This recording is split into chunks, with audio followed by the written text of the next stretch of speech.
Waduh,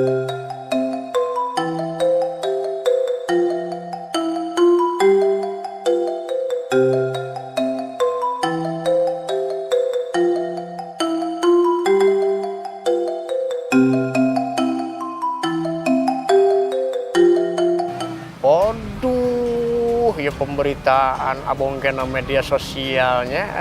dalam jangka waktu sadetik samenit ge walah pembaruan informasi mah anu bener anu henteu nu positif nu henteu wah rabul tinggal urangna pinter-pinter memilah dan memilih mana nu positif mana nu negatif mana nu hoak mana nu kira-kira lain hoak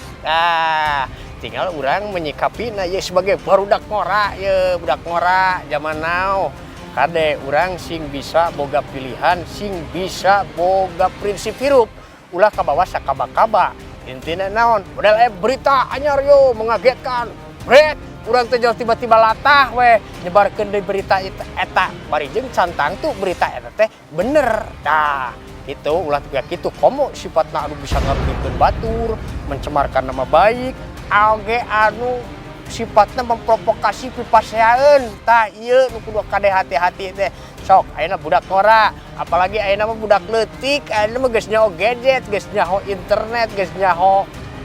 Instagram geus nyaho browsing segala rupa tinggal ya peran orang tua menyikapina membimbing oge kade dina sapoe ulah leuwih ti 2 jam jeung 3 jam nyaho gadget atawa media sosial teh komo budak di bawah umur tanpa bimbingan orang tua budak remaja ge sarua kudu menggunakan internet secara bijak dan aman.